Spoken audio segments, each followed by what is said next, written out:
그 찬양을 들으면서 제가 글을 적어봤습니다. 이 소망과 평강과 기쁨을 주는 찬양 감사합니다. 이 은혜가 예배 시간 내내 충만하기를 바랍니다. 오늘 말씀의 제목은 내가 나를 사랑하느냐입니다. 요절 말씀은 요한복음 21장 15절입니다. 다 같이 읽겠습니다. 요한복음 21장 15절 시작. 그들이 조밥 먹은 후에 예수께서 시몬 베드로에게 이르시되 요한의 아들 시몬아 내가 이 사람들보다 나를 더 사랑하느냐 하시니 이르되 주님 그러하나이다. 내가 주님을 사랑하는 줄 주님께서 아시나이다. 이르시되 내가 어린 양을 먹이라 하시고. 요한복음 21장은 요한복음의 에필로그입니다. 오늘 말씀은 갈릴리 디베랴 호수를 배경으로 부활하신 예수님과 제자들이 세 번째 만나는 장면을 다루고 있습니다. 이 디베랴 바다는 예수님이 복음 역사를 시작하실 때 베드로를 사람 낚는 업으로 부르신 곳입니다. 또 디베랴 바다는 예수님의 사랑과 은혜가 가득한 곳이었습니다. 부활하신 예수님은 제자들을 찾아 다시 이곳으로 오셨습니다. 그리고 방황하고 있던 베드로와 사랑의 관계를 회복하고 주님의 양무리를 맡기십니다. 이는 저자 요한이 꼭 기록에 남기고 싶었던 아름다운 장면이었습니다. 이 시간 디베랴 바닷가로 가서 부활하신 예수님을 만나 사랑의 관계를 회복하고 주님께서 맡기시는 양무리를 먹이는 사명의식을 회복하기를 기도합니다. 파트 1 와서 조반을 먹으라. 1절을 보십시오. 그 후에 예수께서 디베랴 호수에서 또 제자들에게 자기를 나타내셨으니 나타내신 일은 이러하니라. 그 후는 앞장에서 예수님께서 부활하신 후 숨어 있는 제자들에게 두 번 나타나신 후를 말합니다. 예수님은 두려워 떨고 있던 제자들을 찾아오시고 평강을 주셨습니다. 그런데 이때 도마가 없었습니다. 그래서 예수님께서 그에게 믿음을 심기 위해 8일 후에 다시 찾아오셨습니다. 그 후 제자들은 갈릴리로 향하였습니다. 그러므로 이번이 세 번째가 되는 셈이었습니다.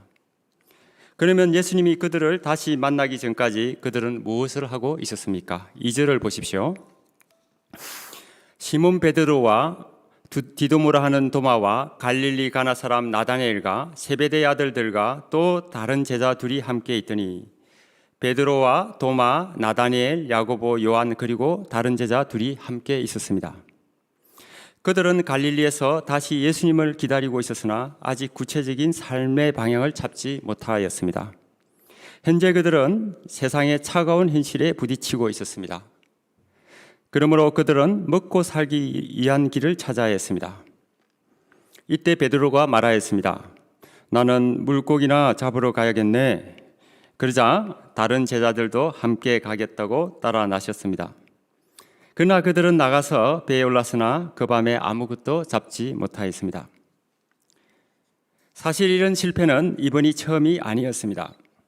3년 전 어느 날 아침에 베드로는 그날도 밤새 고기를 잡지 못하고 돌아와 그물을 씻고 있었습니다. 그는 낙심 가운데 있었습니다. 그때 예수님께서 무리에게 말씀을 전하고 계셨습니다.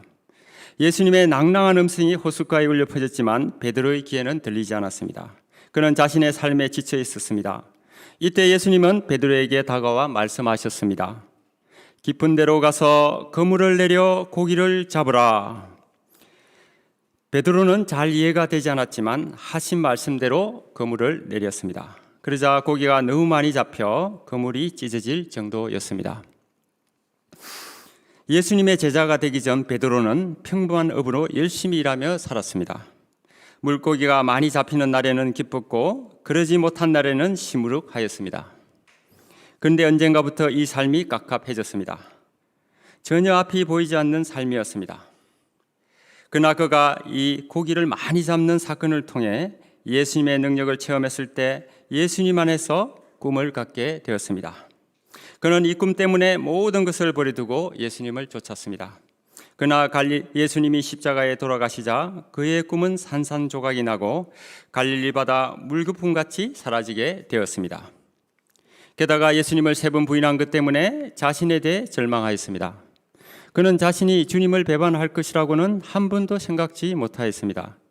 부활하신 예수님이 찾아오셨을 때도 처음에는 기뻤지만 얼마 지나지 않아 이 허물 때문에 지구멍이라도 있으면 숨고 싶은 심정이었습니다. 그는 자신을 용서할 수 없었습니다. 그러나 이런 가운데서도 먹고 살아야 했습니다. 그래서 옛 직업으로 돌아가 배에 올랐으나 그날 밤에 아무것도 잡지 못한 것이었습니다. 나를 떠나서는 너희가 아무것도 할 수 없음이라 하셨던 예수님의 말씀이 귓가에 맴돌았습니다. 베드로는 제자 생활도 이제 고기 잡는 일도 제대로 못하는 영적으로 육적으로 완전 실패 인생이 되었다고 생각하였습니다. 4절을 보십시오. 날이 새어갈 때 예수께서 바닷가에 서셨으나 제자들이 예수이신 줄 알지 못하는지라. 예수님은 생전에 부활하신 후 갈릴리에서 만나시겠다고 말씀하셨습니다. 그 말씀대로 예수님은 제자들을 찾아오셔서 새벽녘 바닷가에 서 계셨습니다. 예수님은 밤새도록 물고기 한 마리 잡지 못하고 있는 제자들을 애틋한 심정으로 지켜보셨습니다. 그러나 제자들은 예수님을 알아보지 못하였습니다. 그들은 지쳐 있었습니다. 5절을 보십시오. 예수님께서 그들을 부르셨습니다. 얘들아, 너희에게 고기가 있느냐? 그들은 없나이다 하고 힘없이 대답하였습니다. 예수님은 그들의 실패를 만회시켜 주고자 하셨습니다. 예수님은 그들에게 말씀하십니다. 그물을 배 오른편에 던지라, 그리하면 잡으리라. 그때는 이미 날이 새었기에 고기 잡이에 적합한 시간이 아니었습니다. 그러나 그들은 순종하였습니다. 그러자 그물을 들 수 없을 만큼 많은 고기가 잡혔습니다. 그물에는 153마리나 되는 고기들이 있었습니다. 예수님은 베드로가 제자로서 또 업으로서 모두 실패한 것을 알고 계셨습니다. 예수님은 그가 많은 고기를 잡게 하심으로 실패를 만회시켜 주고자 하셨습니다. 그러므로 예수님 안에서는 결코 실패가 있을 수 없습니다. 우리도 세상에서 베드로와 같이 성실하게 살면서 열심히 그물을 던지지만 늘 인생이 빈 그물처럼 느껴질 때가 많습니다. 그러나 예수님은 결코 우리 인생이 빈 그물이 되도록 버려두시지 않습니다. 먼저 우리를 신방하시고 우리 인생의 그물을 차고 넘치도록 도와주십니다. 7절을 보십시오. 예수께서 사랑하시는 그 제자가 베드로에게 이르되 주님이시라 하니 시몬 베드로가 벗고 있다가 주님이라 하는 말을 듣고 겉옷을 두른 후에 바다로 뛰어내리더라. 예수님이 사랑하시는 그 제자가 먼저 예수님을 알아보았습니다. 그는 놀라운 일이 일어나자마자 호숫가에 서 있는 분이 예수님이시라는 것을 직감적으로 알았습니다. 주님이시다 하고 소리를 쳤습니다. 이 말을 들은 베드로는 무엇을 했습니까? 그는 벗고 있다가 겉옷을 둘렀습니다. 주님이시라는 말에 경외심으로 옷매무새를 단정하게 한 것이었습니다. 그런 후 바로 바다로 뛰어내렸습니다. 그는 항상 행동이 앞서는 사람이었습니다. 사실 베드로에게는 아직도 주님을 순수하게 사랑하는 마음이 있었습니다. 한편 다른 제자들은 배와 육지 사이 거리가 약 90m 정도 되므로 바람을 기다리지 않고 노를 저어 예수님께로 왔습니다. 9절을 보십시오. 육지에 올라보니 숯불이 있는데 그 위에 생선이 놓여있고 떡도 있더라.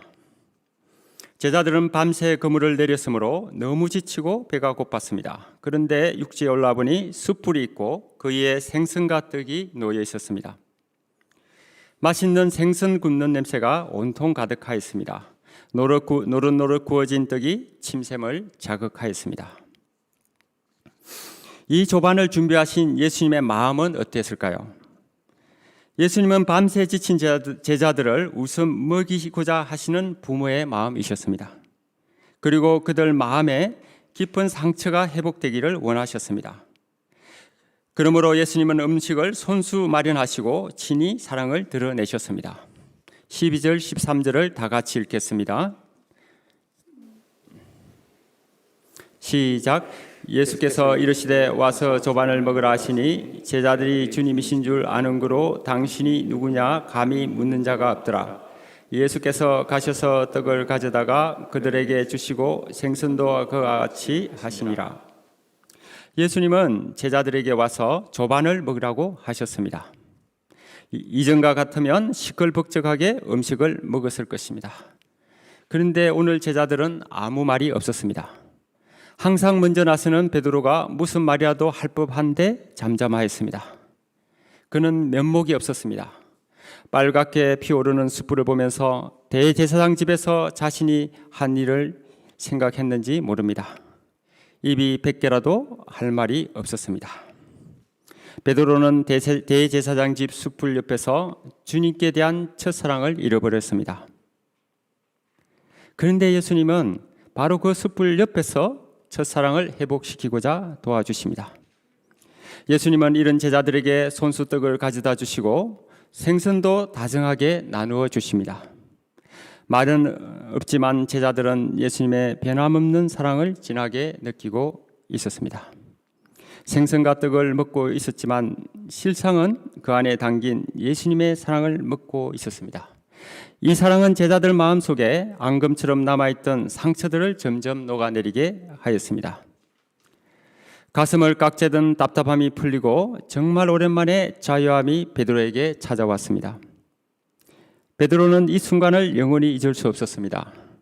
이 빛이 파치를 통해 제자들은 예수님을 여전히 날 사랑하신다는 확신을 갖게 되었습니다. 비록 그동안 많은 허물이 있었지만 주님께서는 그 허물에 상관없이 다시 따뜻한 사랑으로 이들을 품어주고 계셨습니다. 제자로서 자격이 없다고 포기하지 않으셨습니다. 이 주님은 우리의 조건이 어떠하든지 어저께나 오늘이나 변함없이 영원히 우리를 사랑하시는 주님이십니다. 제가 이 말씀을 준비하면서 감동되어서 찬송을 하기로 했습니다.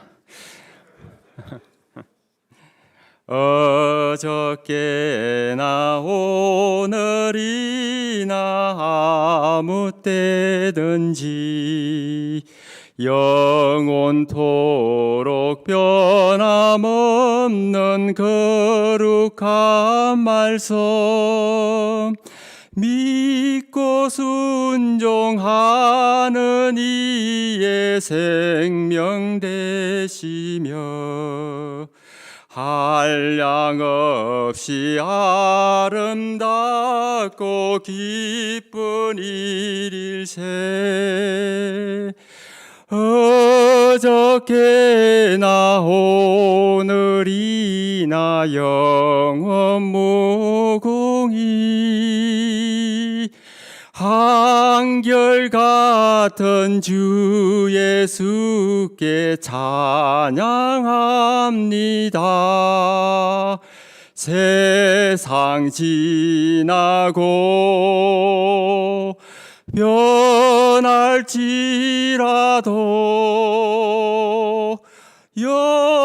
영원하신 주 예수 찬양합니다.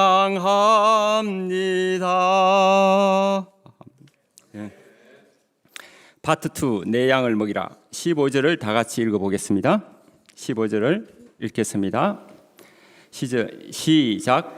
그들이 조반 먹은 후에 예수께서 베드로에게 이르시되 요한의 아들 시몬아 내가 이 사람들보다 나를 더 사랑하느냐 하시니 이르되 주님 그러나이다. 내가 주님을 사랑하는 줄 주님께서 아시나이다. 이르시되 내 어린 양을 먹이라 하시고 조반 먹은 후에 예수님께서 베드로에게 말씀하셨습니다. 요한의 아들 시몬아 내가 이 사람들보다 나를 더 사랑하느냐. 먼저 요한의 아들 시몬아 하고 부르셨습니다. 제자로서 지어주었던 이름 베드로라 부르지 않으셨습니다. 그는 현재 예수님의 수제자 베드로로서 실패한 상태였습니다. 예수님은 그가 처음 예수님을 따를 때를 기억하기를 원하셨습니다. 그리고 내가 이 사람들보다 나를 더 사랑하느냐 하고 물으십니다. 이는 내가 다른 제자들이 나를 사랑하는 것보다 더 사랑하느냐, 내가 다른 제자들을 사랑하는 것보다 나를 더 사랑하느냐, 내가 다른 배와 그물과 물고기를 사랑하는 것보다 나를 더 사랑하느냐고 물으신 것이었습니다. 그러면 예수님은 베드로에게 왜 이 사람들보다 나를 더 사랑하느냐 하고 물으셨습니까? 예수님은 우선 일상적인 것을 물어보실 수 있었습니다. 그동안 잘 지냈느냐? 그 아픈 장모님은 건강하시냐? 이렇게 물어볼 수 있었습니다. 그런데 예수님은 왜 느닷없이 내가 이 사람들보다 나를 더 사랑하느냐 하셨습니까? 첫째, 예수님은 베드로와 사랑의 관계를 회복하기를 원하셨습니다. 베드로는 예수님의 질문에 내가 주님을 사랑하는 줄 주님께서 아시나이다 하고 대답하였습니다. 예수님을 3번이나 부인한 베드로는 참으로 대답하기 힘들었습니다. 예, 제가 주님을 사랑합니다 하고 바로 말씀드릴 수 없었습니다. 대신에 그는 내가 주님을 사랑하는 줄을 주님께서 아시나이다 하고 돌려 대답하였습니다. 이전 같으면 어땠을까요? 주님 무슨 말씀입니까? 제가 이들보다 적어도 10배는 더 사랑합니다. 주님께서 항상 이것을 알아주셨으면 합니다. 제가 수제자입니다, 주님. 이렇게 자신 있게 말하였을 것입니다. 그러나 이제는 달랐습니다. 주님을 사랑합니다. 제가 주님을 사랑한 줄을 주님께서 아십니다. 예수님은 아가페 사랑으로 물으셨는데 베드로는 필리아 사랑으로 대답하였습니다. 즉 예수님이 희생적으로 사랑하느냐고 물으셨지만 베드로는 자신이 주님을 3번이나 부인했기에 이제는 그렇게 자신 있게 대답할 수 없었습니다. 그러기에 겸손하게 자신이 최대한 할 수 있는 스승의 제자로서 사랑한다고 답한 것이었습니다. 16절 17절을 보십시오. 그런데 예수님은 베드로에게 2번 더 같은 질문을 하십니다. 이제 베드로는 심히 근심이 되었습니다. 왜 주님이 같은 질문을 하시는 것일까? 사실 자신이 3번씩이나 부인한 것은 예수님을 사랑하지 않아서가 아니었습니다. 자신도 어쩔 수 없었던 두려움 때문이었습니다. 그런데 오늘 예수님은 자신을 위해 손수조반을 차려주셨습니다. 내가 나를 사랑하느냐 하시는 예수님의 사랑을 온몸으로 느낄 수 있었습니다. 이때 베드로는 진심으로 주님께 사랑을 고백할 힘이 생겼습니다. 주님, 모든 것을 아시오매 내가 주님을 사랑하는 줄을 주님께서 아시나이다. 베드로가 겸손하게 주님께 대한 사랑을 고백하자 비로소 베드로의 마음에 주님의 사랑이 가득하게 되었습니다. 그동안 그를 짓누르던 마음의 짐들이 한순간에 사라짐을 느꼈습니다. 누구도 해결해 줄 수 없었던 지난 아픈 상처가 치유되고 있었습니다. 이제 그는 예수님을 진정으로 사랑할 수 있게 되었습니다. 이후 그는 초기 교회의 어떤 힘든 상황 속에서도 예수님을 사랑하고 즐거워하는 삶을 살았습니다. 베드로전서 4장 12절 13절 말씀입니다. 사랑하는 자들아, 너희를 연단하려고 오는 불시험을 이상한 일 당하는 것 같이 이상히 여기지 말고 오히려 너희가 그리스도의 고난에 참여하는 것으로 즐거워하라. 이는 그의 영광을 나타내실 때에 너희로 즐거워하고 기뻐하게 하려 함이라. 둘째로 예수님의 양을 먹이기를 원하셨습니다. 15, 16, 17절을 다시 보십시오. 예수님은 베드로에게 사랑하느냐 질문을 하실 때마다 내 어린 양을 먹이라, 내 양을 치라, 내 양을 먹이라 말씀하십니다. 예수님은 베드로를 사랑하듯이 자신의 양무리를 사랑하셨습니다. 예수님은 이제 이 사랑한 양무리를 두고 곧 하나님께로 가셔야 합니다. 그러므로 대신하여 양무리를 맡아서 돌볼 목자가 필요하셨습니다. 예수님은 예수님을 사랑하는 자만이 예수님과 같이 양을 먹일 수 있음을 아셨습니다. 사실 베드로가 갈릴리로 돌아와서 방황했던 것도 할 일을 제대로 알지 못했기 때문이었습니다. 예수님은 비록 베드로가 십자가 사건으로 인해 실패했지만 이들만이 양을 믿고 맡길 만한 자들임을 아셨습니다.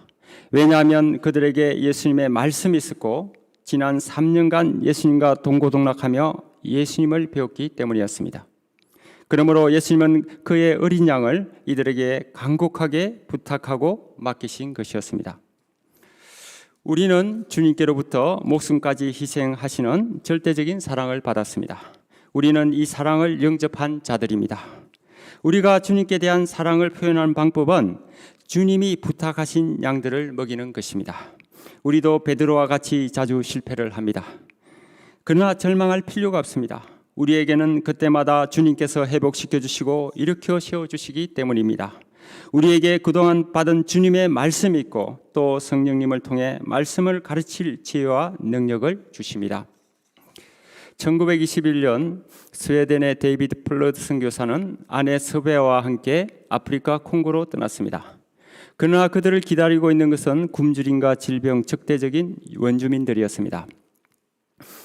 마을 사람들의 계속적인 거부로 플러드는 정글의 중간에 진흙 오두막을 짓고 외로움과 말라리아, 영양실조로 힘들게 하루하루를 보냈습니다.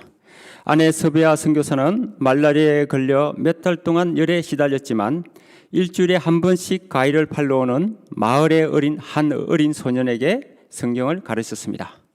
그러던 중 그녀는 딸 아이나를 출산하고 7일 만에 세상을 떠났습니다.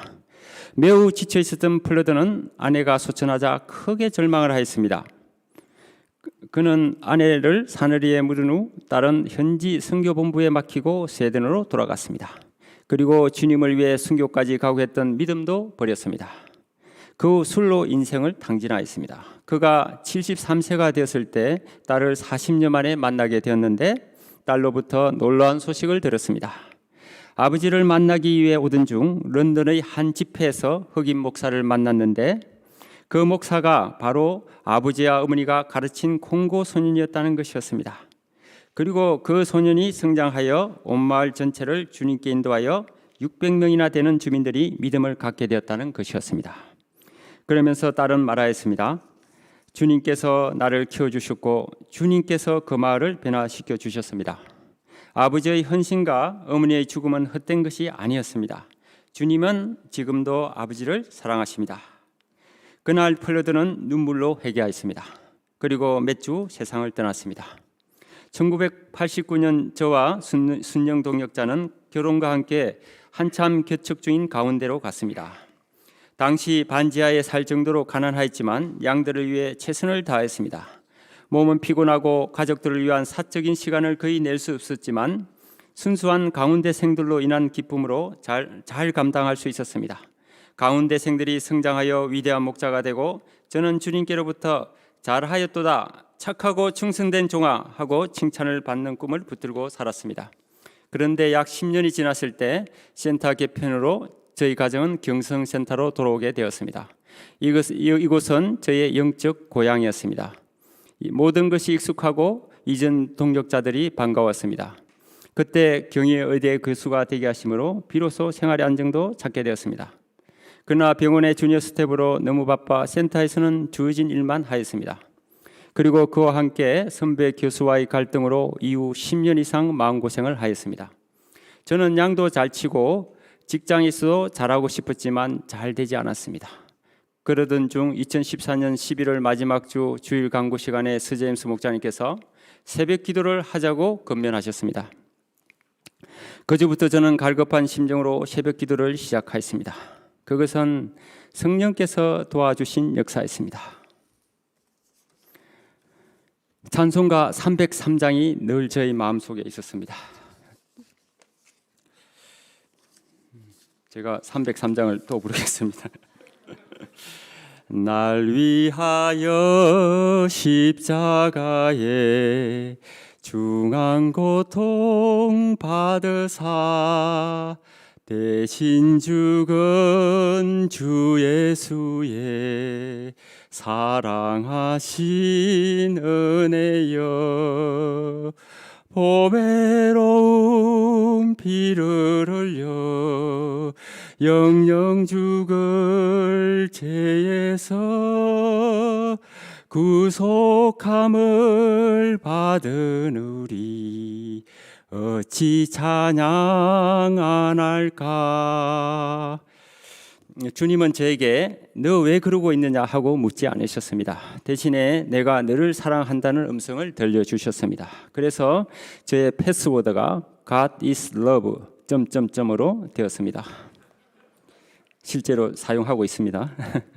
그 후 자연스럽게 저희 선배와의 갈등도 거의 20년 만에 해결되었습니다. 그리고 감사가 충만하게 되었습니다. 묵묵히 섬겨준 저희 순영동역자가 고맙고 이 험한 세상에서 꿋꿋이 사명을 섬기는 센터 동역자들이 감사했습니다. 연약한 저의 자녀들이 장차 믿음의 종이 되는 비전을 붙들게 되었습니다. 이 시간 저에게 임한 주님의 사랑을 감사 찬양드립니다. 제가 계속 기도의 종이 되고 양무리를 치는 목자로 승리하기를 기도합니다. 18절 19절을 보십시오.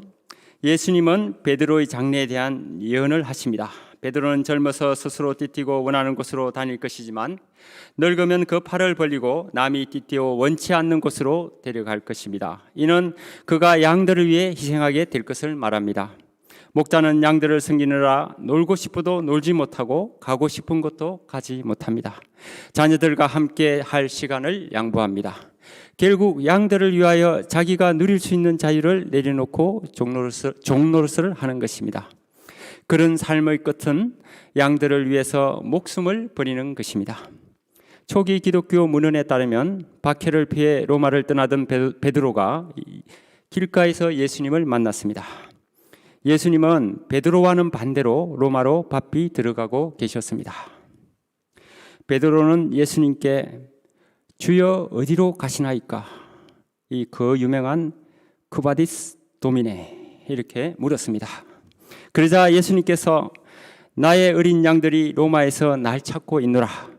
내가 십자가를 지지 않으려 하니 내가 다시 십자가를 지르고 로마로 간단다 하고 대답하셨습니다.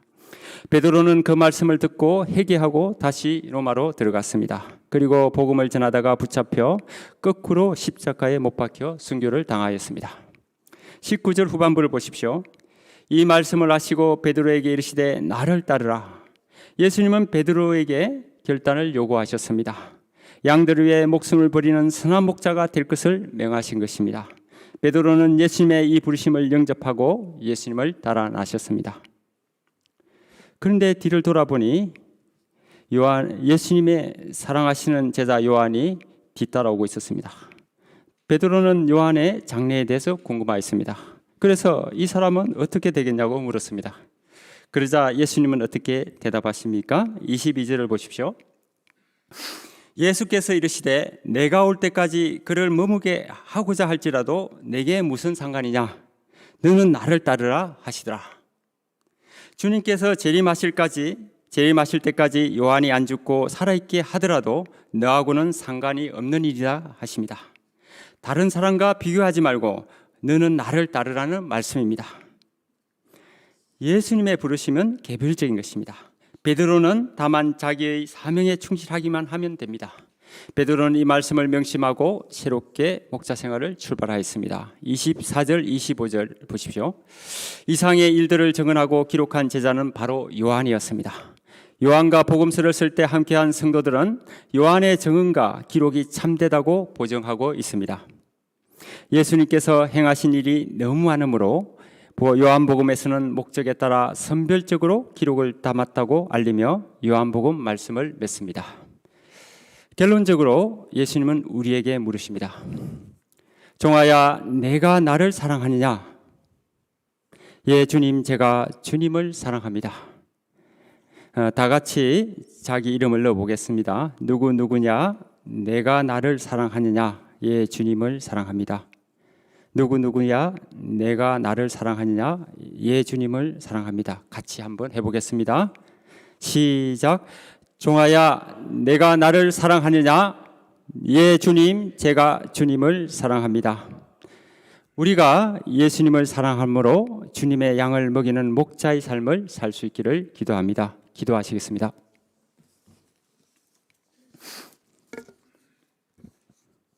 은혜와 사랑이 풍성한 주님, 오늘 귀한 말씀 주심을 감사를 드립니다.